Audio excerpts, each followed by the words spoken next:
வாழ்க வளமுடன். மகரிஷி இருக்காரோ இல்லையோ, வேதாந்திரி மகரிஷி. அவர் என்ன பண்ணுறார், ஒரு நாள் கல்கட்டா போகிறார். அப்போது அங்கே இருக்கிறவங்க ஒரு இடம் இவருக்கு தாக சாந்தி பண்ணுற இது இருக்கும் இல்லைங்களா, இவருக்குன்னு ஒதுக்கியிருப்பாங்க இல்லைங்களா, அங்கே அவருக்கு சாப்பாடு வருது.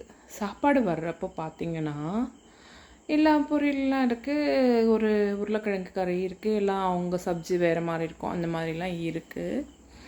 என்ன ஆகுதுன்னா, ஒரு காய் உருளைக்கிழங்கு கறி மாதிரி இருக்குது, அதை எடுத்து அவர் சாப்பிட்றார்.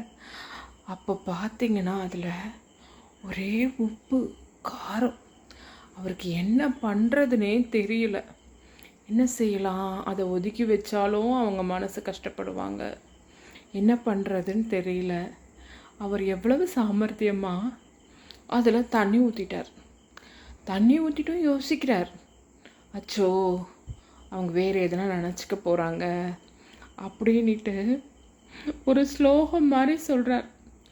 தாக சாந்தி மாதிரி ஏதோ ஒன்று பண்ணிவிட்டு, இந்த இது மாதிரி சொல்லுவாங்க இல்லைங்களா, கங்கா யமுனாசே சரஸ்வதிசே நர்மதாசே அப்படின்ட்டு போட்டு அதை ஏதோ புனிதம் பண்ணுற மாதிரி அந்த சாப்பாட்டையே அப்படியே செய்கிற மாதிரி பண்ணினாராம். அதுக்கப்புறமா தான் இதை சொல்கிறார் ஒரு இதில். அப்போ எல்லாரும் சிரிக்கிறாங்க. எப்படி பாருங்க, அவர் இன்னொருத்தர் மனசு புண்படக்கூடாது நமக்குன்னு பரிமாறியிருக்காங்க, அதை எப்படி நம்ம ஒதுக்க முடியும்? அதனால் அதை இதெல்லாம் பண்ணி சாப்பிட்ற மாதிரி அப்படி பண்ணிட்டாராம்.